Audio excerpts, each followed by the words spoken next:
भारत और नेपाल के सहयोग से बनने वाले बौद्ध सांस्कृतिक संपदा केंद्र का शिलान्यास यहां पर करते हुए प्रधानमंत्री नरेंद्र मोदी शिलान्यास समारोह में हिस्सा लेते हुए उनके साथ नेपाल के प्रधानमंत्री शेर बहादुर देउबा भी हैं और प्रधानमंत्री इसके बाद शेर बहादुर देउबा के साथ एक द्विपक्षीय वार्ता करेंगे। अमोद राय हो तो उनको भी जरूर जोड़िए साथ में, क्योंकि अमोद राय ज्यादा बता पाएंगे कि इस वक्त उस द्विपक्षीय वार्ता को लेकर क्या तैयारियां चल रही है। प्रधानमंत्री देखिए यहां से अब जैसे निकलेंगे वो द्विपक्षीय वार्ता होगी और क्योंकि बहुत सारे अहम मुद्दे हैं, आपको याद होगा बस ज्यादा नहीं 35 से 40 दिन पहले जब यहां भारत में थे शेर बहादुर देउबा तो उनकी प्रधानमंत्री के साथ जो मीटिंग हुई थी उसके बाद भारत और नेपाल के बीच कई अहम समझौते हुए थे, सीमा विवाद पर भी बातचीत हुई थी। और अब जब प्रधानमंत्री पहुंचे हुए हैं बुद्ध पूर्णिमा के मौके पर वहां नेपाल, तो उस मौके पर जब एक बार फिर से ये दोनों स्टेट हेड साथ बैठेंगे तो जाहिर सी बात है कि उसके आगे क्या प्रगति हुई है, भारत और नेपाल के बीच व्यापारिक रिश्तों को और कैसे मजबूत बनाया जाए ताकि नेपाल के सामने जो चुनौतियां हैं, क्योंकि नेपाल का अगर फॉरेक्स रिजर्व देखा जाए तो वो 6 महीने के स्तर तक आ गया है। नेपाल के वित्त मंत्री के सामने कहा जा रहा है बहुत सारी आर्थिक चुनौतियां पैदा हो गई हैं। नेपाल के लोगों से कहा जा रहा है जो नेपाल से बाहर रहते हैं कि वो नेपाल पैसा भेजे ताकि नेपाल की जो आर्थिक चुनौतियां हैं उनसे पार पाया जा सके। उनका इंपोर्ट कम हो रहा है, व्यापार घाटा बढ़ रहा है, तो तमाम तरह की चुनौतियां नेपाल के सामने हैं और डर यह है कि कहीं श्रीलंका जैसे हालात और खराब ना हो जाएं। ऐसे में नेपाल और भारत दोनों चाहेंगे कि इस मौके पर एक दूसरे की मदद करें, खासकर भारत नेपाल की मदद करे और नेपाल भारत से जो पिछले कुछ दिनों में रिश्ते खराब हुए उनको पाटते हुए उस बुरे दौर को पीछे छोड़ते हुए आगे बढ़े और एक बार फिर से वही दोस्ती वही याराना कायम हो जो रहा करता था हमेशा। जनरल कोचर, जरूर शेर बहादुर देउबा के मन में ही चल रहा होगा।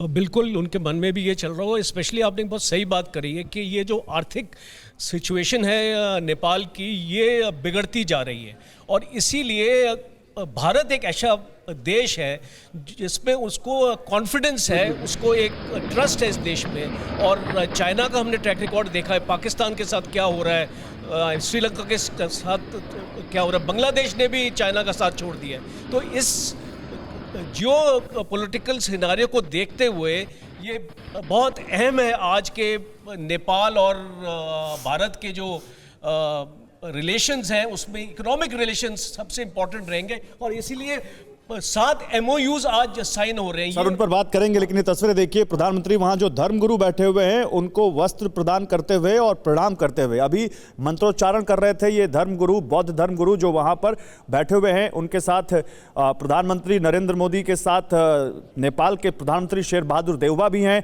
तो पहले जैसे अक्सर हम देखते हैं जब भी कोई प्रतिष्ठान का कोई शुभारंभ होता है या कोई ऐसा कर्मकांड जिसमें पुरोहित बुलाए जाते हैं, जिसमें पुरोहितों के मंत्रोच्चारण के बाद वो कार्य संपन्न होता है, तो फिर उनको भेंट दी जाती है, उनका सम्मान किया जाता है, उनका आशीर्वाद लिया जाता है। कुछ ऐसी तस्वीरें इस वक्त लुम्बिनी के माया देवी मंदिर से आती हुई, जहां पर प्रधानमंत्री नरेंद्र मोदी और नेपाल के प्रधानमंत्री शेर बहादुर देउबा वहां मौजूद धर्मगुरु पुरोहितों से आशीर्वाद लेते हुए उनको वस्त्र भेंट करते हैं। पहले ये जो तस्वीर अभी हमने देखी है शिलान्यास की तस्वीर थी गौरव, जो बौद्ध जो केंद्र है वहां पर उसका शिलान्यास करते हैं और इसमें सर भारत का भी बड़ा रोल रहेगा। इसे भारत डेवलप भी करेगा, इसे आगे भी बढ़ाएगा, यानी एक तरह से कहें कि ये शिलान्यास के बाद इस केंद्र की पूरी जिम्मेदारी भारत की ही रहने वाली। बिल्कुल सही कहा आपने। ये हमारे पास ऑलरेडी हमारे यहाँ ये है बौद्ध केंद्र बने हुए हैं जिनके ऊपर की आजकल काफ़ी जोर चल रहा है उस पर रिसर्च करने की, क्योंकि ये बहुत बड़ी चीज़ है। अभी हम बात कर रहे थे लड़ाई के साथ हम यहाँ पर आ गए।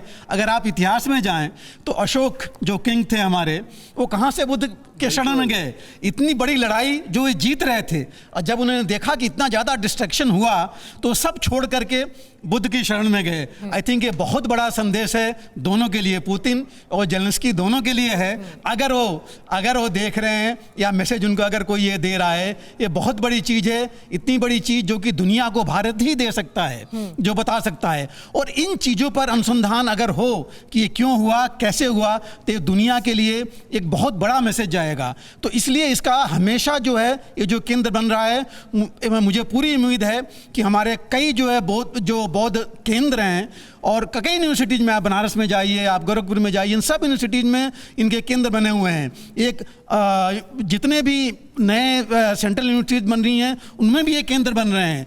तो इससे बहुत बड़ा बड़ा फ़ायदा होगा हमको और दुनिया को, जितने भी ये देश हैं, चाहे वो चीन है, जापान है, कोरिया है, सब में जहाँ जहाँ बौद्ध हैं उनके लिए, क्योंकि उनके यहाँ ये चीज़ नहीं है जो हम उनको ये ज्ञान और ये चीज़ें उनको दे सकते हैं। अड़ी सोमवार से शुक्रवार शाम 6 बजे सिर्फ TV9 भारतवर्ष पर।